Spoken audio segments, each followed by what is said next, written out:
안녕하세요. 뉴스반장입니다. 먼저 당선을 축하드립니다. 국민통합과 또 국가개혁이라는 막중한 과제를 성공적으로 달성하기를 기대합니다. 제가 생각할 때 국민통합이라는 것은 진영 간의 깊은 골을 메우기 위해서 서로 우려하는 바를 권력자가 하지 않는 것이 매우 중요하다고 생각이 듭니다. 그런 점에서 내일 여당이 본회의에서 처리하려고 하는 공직선거법, 법원조직법, 형사소송법 개정안 처리는 매우 심각히 우려가 되고 있습니다. 대통령과 여당이 민주주의 핵심 가치인 비례적 대표성을 인정하고 상생의 정치를 위해서 이를 활용한다면 국민의힘도 협력할 부분을 적극적으로 협력하겠다는 말씀을 드리겠습니다. 다시 한번 취임을 축하드리고 그 성공적인 업적을 달성하기를 기대합니다. 감사합니다. 예, 대통령님 당선과 취임을 진심으로 축하드립니다. 아마 많은 국민들께서 국민통합과 민생회복에 대한 큰 기대를 갖고 계시지 않을까 생각합니다.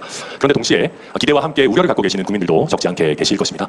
다른 문제는 모르겠으나 많은 국민들께서 우려를 가지고 계시는 사법부에 관한 문제들, 특히 대법원, 대법관 증언들을 포함한 이 법치주의와 상권분리에 관한 문제들은 충분한 반대 의견도 들으시면서 좀 신중하게 추진해 주시기를 다시 한번 부탁드리겠습니다. 아마 우리 대통령님께서도 선거 기간 중에 그러한 우려를 충분히 인식하시고 적절한 어떤 대응을 천명하시지 않았나 싶습니다. 그런 부분 다시 한번 말씀드리고 어제까지 대통령님께서는 더불어민주당의 대선 후보셨습니다. 그러나 오늘부터는 대한민국 전체의 대통령님입니다. 저희 개혁신당과 유재석 후보를 지지하신 많은 국민들의 뜻도 잘 경청해 주시고 국정에 적절하게 반영해 주시기를 부탁드리겠습니다. 저희 개혁신당도 이재명 대통령님께서 잘하신 것은 잘하신 대로 또 조금 부족한 것은 부족한 대로 적절하게 같이 또 협업하면서 국정의 동반자로서 역할을 충실하게 하겠다는 말씀 드립니다. 이렇게 뜻깊은 자리 임기 첫날부터 만들어주신 우원식 의장님께도 진심 감사의 말씀 드립니다. 이재명 대통령 취임 기념 오찬 자리에서 기가 막힌 장면이 연출됐는데요.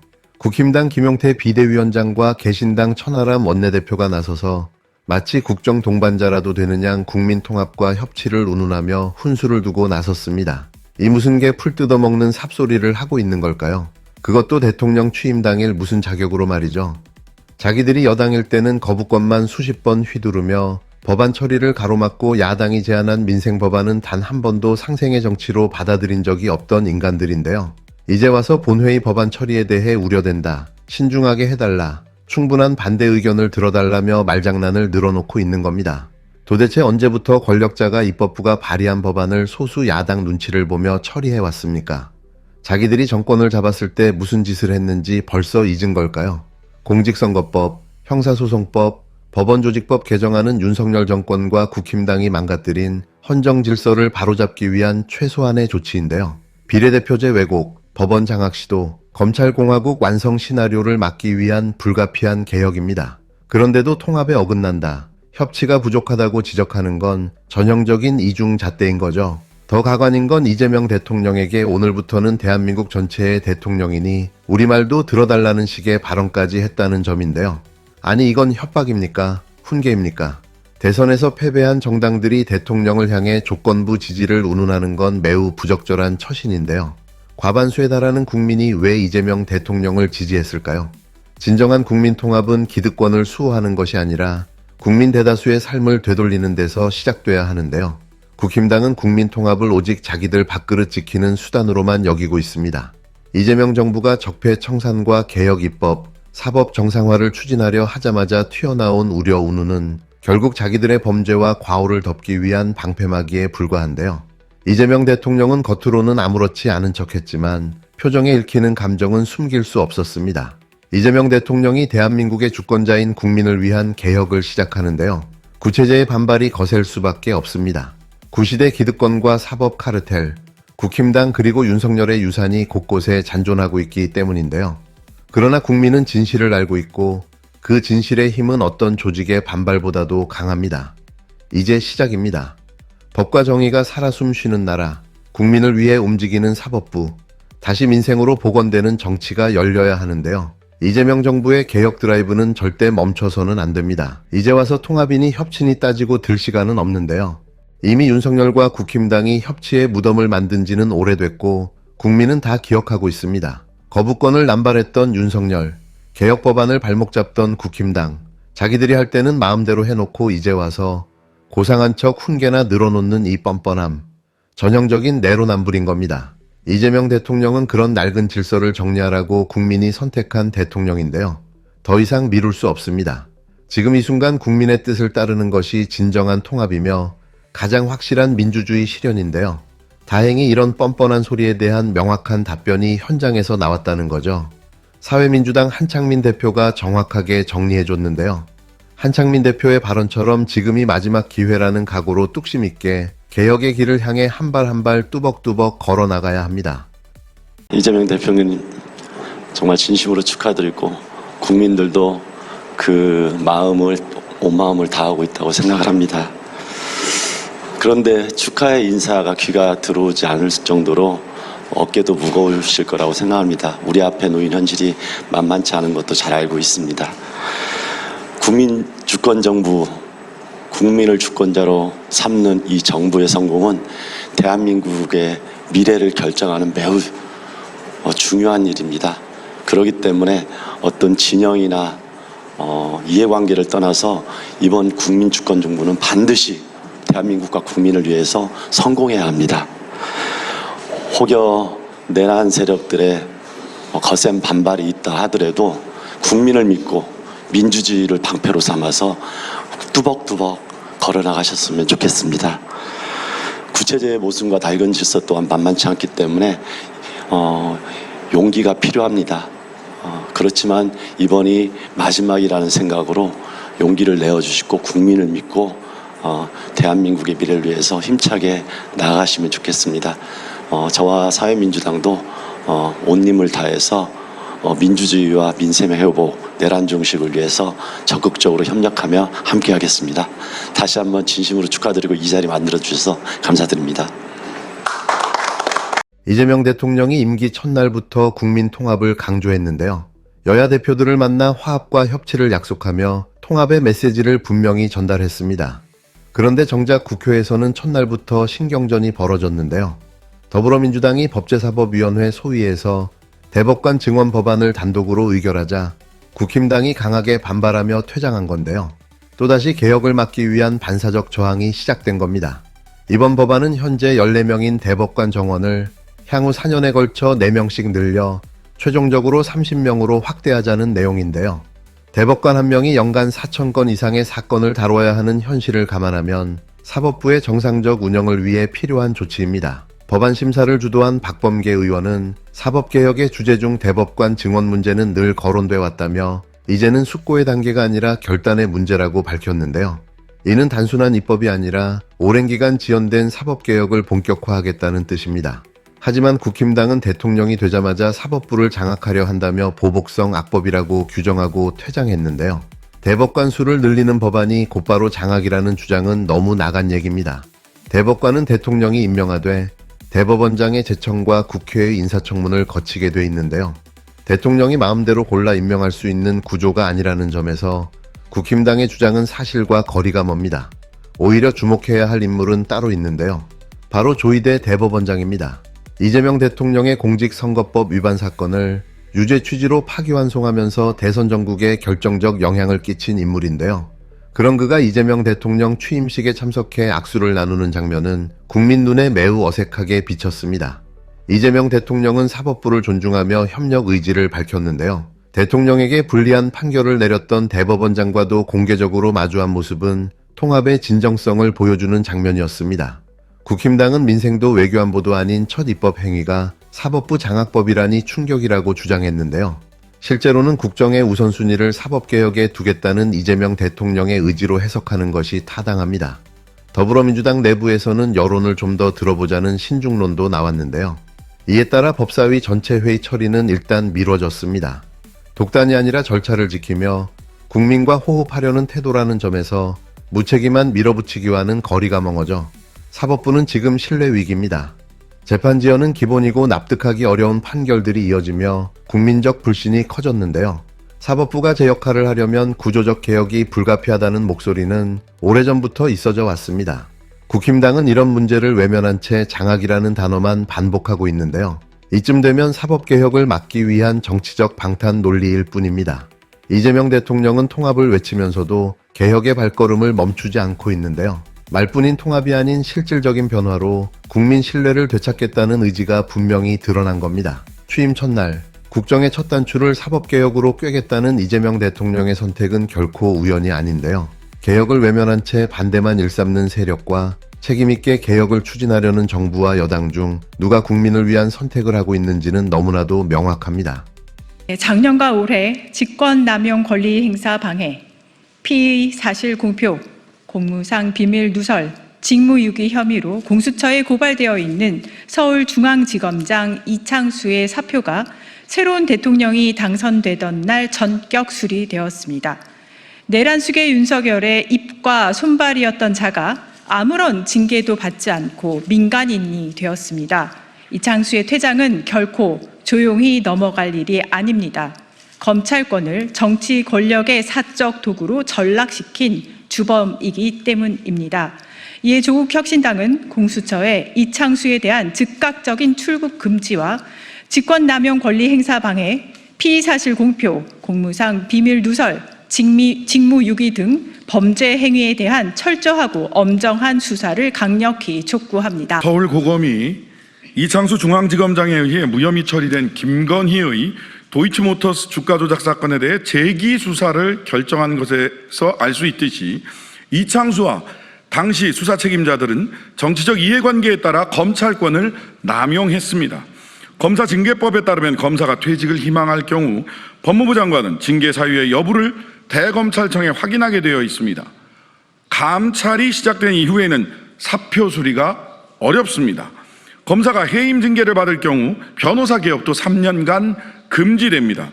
수사기관에서 비조사 중 또는 수사 중인 사람은 명예퇴직금 지급 대상에서도 제외됩니다. 현행법에 따르면 추후에 무혐의 판정을 받더라도 명예퇴직금 지급은 소급되지 않습니다. 그런데도 불구하고 이창수는 사표를 제출했고 새 대통령이 당선되는 날 박성재 법무부 장관에 의해 사표는 전격 수리되었습니다. 검찰 독재 정권 내내 국민을 배신하고 국민을 저버림으로써 스스로 사망 선고를 한 검찰에 대한 개혁은 더 이상 미룰 수 없는 시대적 과제입니다. 수사를 빌미로 한 정치적 탄압, 선택적 기소, 봐주기 수사, 직무유기 권력에 대한 충성은 대한민국의 법치주의를 좀먹는 암덩어리입니다. 이창수에 대한 출국 금지와 철저한 수사가 필요한 이유입니다. 이에 조국혁신당은 공수처에 강력히 촉구합니다. 공수처는 이창수를 즉각 출국 금지하고 철저하고 엄정한 수사를 신속하게 진행하시기 바랍니다. 조국혁신당은 이창수 전 지검장이 법의 준엄한 심판을 피하지 못하도록 공정하고 투명한 절차가 철저히 준수될 수 있도록 끝까지 지켜보겠습니다. 대선 당일 저녁 이창수 서울중앙지검장의 사표가 전격 수리됐는데요.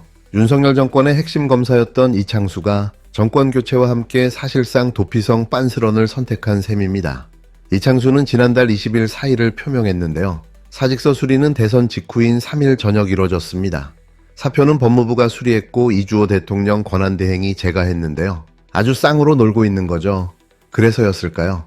4일 이주호 권한대행이 이재명 대통령에게 전체 국무위원 사의표명을 전달했는데요. 하지만 모두 반려되고 박성재 법무부 장관 사표만 수리됐습니다. 이재명 대통령과의 통화에서 이주호 사회부총리 겸 교육부 장관은 국무위원 전원의 사임 의사를 전했습니다. 이재명 대통령은 국정의 연속성과 비상경제 점검의 필요성을 강조하며 박성재 법무부 장관 외의 나머지 사의는 반려하겠다 밝혔습니다. 취임식 첫날 대통령실은 물리적인 업무 불능 상태입니다. 업무 및 인적 인수 인계는커녕 사용 가능한 인터넷망, 종이, 연필조차 책상 위에 놓여 있지 않습니다. 이재명 대통령께서는 국정의 연속성과 원활한 업무 재개의 시급성을 강조하며 대통령실에 근무했던 일반직 공무원들의 즉시 복귀를 지시하셨습니다. 이창수는 같은 날 오전 서울중앙지검을 찾았는데요. 간부들과 간단한 인사만 나눈 뒤 퇴임식도 없이 자리를 떠났습니다. 기자들의 인터뷰 요청도 일절 거부했는데요. 이창수는 윤석열 검찰총장 시절 대변인을 지낸 인물입니다. 이후 성남지청장으로 있을 때는 이재명 대통령을 겨냥한 성남FC 수사를 지휘했는데요. 그가 사퇴한 표면적 이유는 건강 문제였습니다. 하지만 정작 검찰 안팎에서는 이재명 정부의 검찰개혁을 앞두고 도망친 것 아니냐는 분석이 쏟아지고 있는데요. 누가 봐도 당연한 이유인 거죠. 이창수는 김건희 특혜 수사와도 깊이 얽혀 있는데요. 지난해 5월 12일 윤석열은 박성재 당시 법무장관과 하루에 무려 4차례나 통화했습니다. 그러더니 바로 다음 날 이창수를 서울중앙지검장에 앉혔는데요. 당시 이원석 검찰총장이 김건희의 디올백 사건을 수사하기 위해 전담팀 구성을 지시한 직후였습니다. 이런 상황에서 벌어진 이창수 임명은 누가 봐도 의도적인 수사 지휘부 교체였던 거죠. 그 결과는 모두가 알고 있는 그대로인데요. 서울중앙지검은 디올백 사건도 도이치모터스 주가 조작 의혹도 모두 김건희를 불기소 처분했습니다. 김건희를 경호처 부속 건물에서 조사한 이른바 출장조사는 결국 황제조사라는 비판을 불렀는데요. 이런 과정을 책임졌던 이창수가 이제 와서 슬그머니 빤스런한 거죠. 민주당이 추진 중인 김건희 특검이 국회를 통과할 경우 이창수는 수사 대상이 될 수 있습니다. 윤석열 방탄 사단에서 김건희 수사 무력화를 실질적으로 이끌었던 책임자였기 때문인데요. 이재명 대통령은 후보 시절부터 검찰 권력의 정치 편향을 강하게 비판해왔습니다. 정치적으로 편향된 검찰권 행사는 사퇴하더라도 책임을 피할 수 없다고 단언했는데요.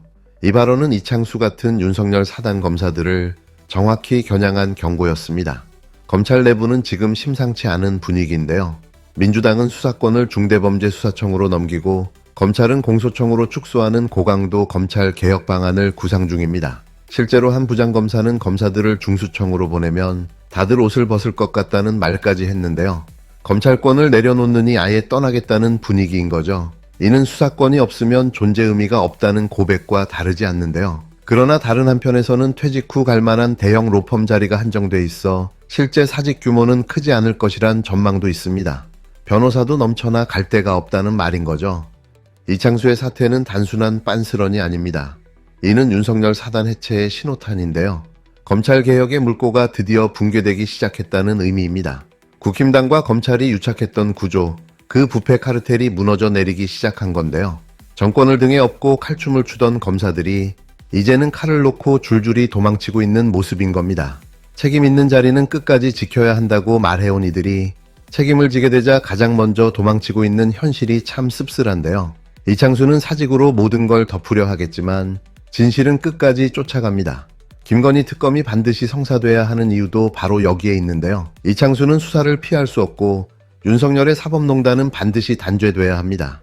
정의는 잠시 멈출 수 있어도 끝내 멈추지 않는데요. 이제 국민이 직접 나서 그 이름을 다시 수사 대상 위에 올릴 차례입니다. 아직 뉴스만 보고 인사 명령을 받지 못해서 뭐라고 말씀드려야 될지는 모르겠습니다. 신임 대통령께서 말씀하신 국민 모두를 아우르는 진정한 국민 통합과 실질적인 법치주의, 민주주의가 구현되기를 희망합니다. 저도 밖에서 국민 여러분과 국가를 위해서 최선을 다하겠습니다. 그동안 도와주셔서 감사합니다.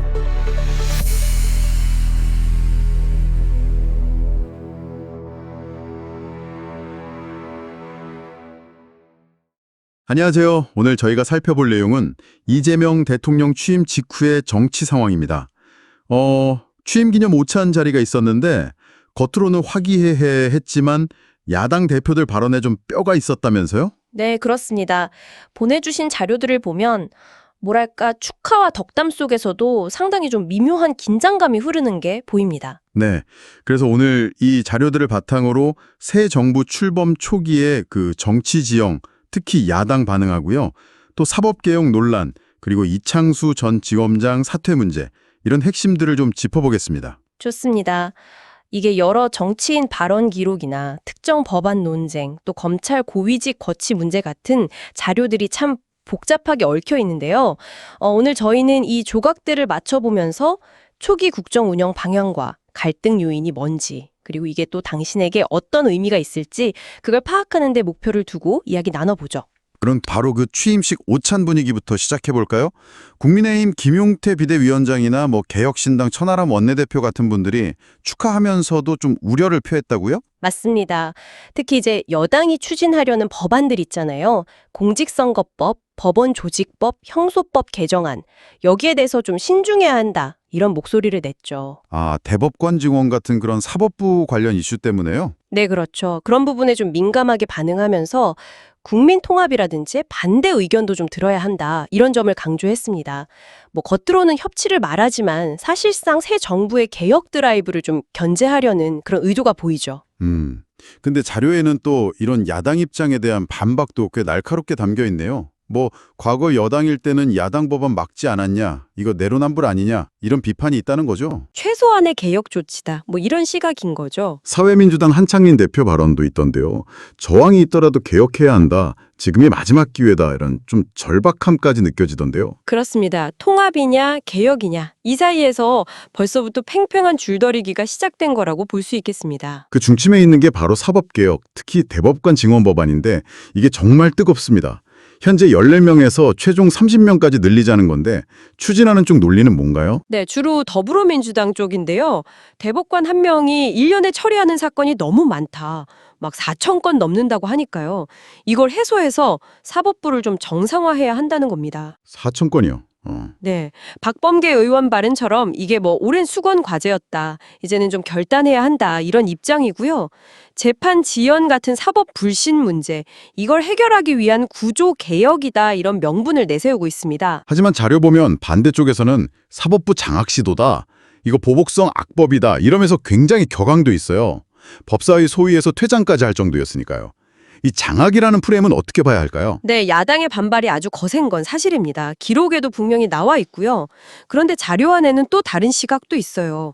어차피 대법관 임명하려면 대법원장 제청도 받아야 하고 국회 인사청문회도 거쳐야 하니까 대통령 맘대로 할 수 있는 게 아니다. 그래서 장악이라는 주장은 좀 과하다. 이런 반론인 거죠. 그렇군요. 근데 또 흥미로운 건 민주당 안에서도 이거 좀 신중해야 하는 거 아니냐 이런 목소리가 나와서 일단 법사위 전체 회의 처리는 보류됐다는 점입니다. 아, 속도 조절을 들어갔군요. 네, 그렇죠. 무조건 강행하기보다는 일단 좀 상황을 보는 거죠. 이것도 초기 정국의 한 단면이라고 할 수 있겠습니다. 자, 다음 주제로 넘어왔어요. 이창수 전 서울중앙지검장 사퇴 문제. 이분 윤석열 정부 때 핵심 검사였고 성남FC 수사나 김건희 여사 관련 사건들 이런 거 다뤘던 인물이잖아요. 근데 대선 끝나자마자 사표가 수리됐어요. 네, 맞습니다. 표면적인 이유는 건강 문제라고 밝혔지만 자료들을 보면 정치권에서는 대부분 이걸 정권 교체에 따른 도피성 사태 아니냐 이렇게 보고 있습니다. 빤스런이라는 그런 원색적인 표현까지 등장할 정도라고요? 네, 그만큼 비판적인 시각이 강하다는 거죠. 조국 혁신당 같은 데서는 당장 출국 금지해야 한다. 그리고 직권남용 같은 혐의들 철저히 수사해야 한다. 이렇게 촉구하고 있고요. 아, 김건희 특검법 통과되면 수사 대상이 될 수도 있다는 말도 나오고요. 네, 그런 관측도 충분히 가능합니다. 이 사퇴가 검찰 내부에도 좀 파장이 클 것 같은데요. 자료 보니까 검찰개혁 앞두고 좀 동요하는 분위기가 느껴지던데요. 그렇습니다. 일부에서는 뭐 반발해서 사표 낼 수도 있다 이런 얘기도 나오지만 또 다른 한편에서는 현실적으로 퇴직하고 갈 자리가 예전 같지 않아서 실제 사직 규모는 크지 않을 거다 이런 전망도 같이 나오고 있어요. 네. 근데 중요한 건 이창수 전 지검장 사퇴가 이른바 윤석열 사단 해체의 어떤 신호탄 아니냐. 그리고 검찰과 정치 권력 관계가 좀 달라질 수 있는 계기가 될 수 있다. 이런 상징적인 의미로 해석될 여지가 크다는 점입니다. 네, 이렇게 좀 굵직한 갈등들이 있는데 새 정부의 초기 행보 자체도 좀 봐야 할 것 같아요. 이재명 대통령은 국민통합 얘기하면서도 개혁 의지는 분명히 하고 있고 박성재 법무장관 빼고는 전 국무위원 사표는 반려하면서 일단 안정, 연속성 이걸 꾀하는 모습이네요. 네, 그 점이 좀 흥미로운 지점이죠. 통합 메시지를 내면서도 개혁은 추진하겠다. 어떻게 보면 좀 상반될 수 있는 두 가지를 동시에 가져가려는 시도로 보입니다. 그것도 자료에는 대통령실 인수인계 과정에서 뭐 인터넷망이 안 깔려 있다거나 비품이 부족하다거나 이런 실무적인 어려움도 있었다는 내용도 있네요. 네, 그런 내용도 포함되어 있습니다. 그러니까 새 정부가 출범하자마자 풀어야 할 과제들이 정말 산적해 있다는 걸 보여주는 대목이죠. 자, 그럼 오늘 내용을 좀 정리해 보면요. 이재명 대통령 취임 직후 겉으로는 축하 분위기였지만 그 이면에는 야당의 강한 견제, 또 사법개혁을 둘러싼 아주 첨예한 대립, 그리고 과거 권력 핵심 인사의 퇴장과 그 파장까지 뭐랄까 변화와 갈등의 기운이 정말 완연하다 이렇게 요약할 수 있겠네요. 맞습니다. 오늘 저희가 짚어본 이런 초기 국면의 모습들이 앞으로 한국 정치가 어떻게 흘러갈지 또 새 정부의 국정 운영 스타일이 어떨지 가늠해 볼 수 있는 굉장히 중요한 단서들입니다. 특히 사법, 검찰개혁 같은 이슈는 그 결과에 따라서 정말 당신의 삶을 포함해서 사회 전반에 큰 영향을 미칠 수 있으니까요. 앞으로도 계속 관심을 가지고 지켜보시는 게 좋겠습니다. 마지막으로 당신에게 한번 질문을 던져볼까 합니다. 오늘 저희가 살펴본 자료들을 보면 국민통합과 개혁 추진이라는 두 가지 키워드가 계속 충돌하는 것처럼 보여요. 한쪽에서는 협치가 먼저다 이러고 다른 쪽에서는 아니, 과거 청산하고 개혁하는 게 진짜 통합의 시작이다 이렇게 주장하거든요. 과연 지금 이 시대가 요구하는 진짜 국민통합은 어떤 모습일까요? 그리고 이렇게 입장이 첨예하게 갈리는 상황에서 국가가 앞으로 나아가려면 어떤 길이 최선일지 오늘 자료들을 바탕으로 한 번쯤 곱씹어 보시면 좋을 것 같습니다.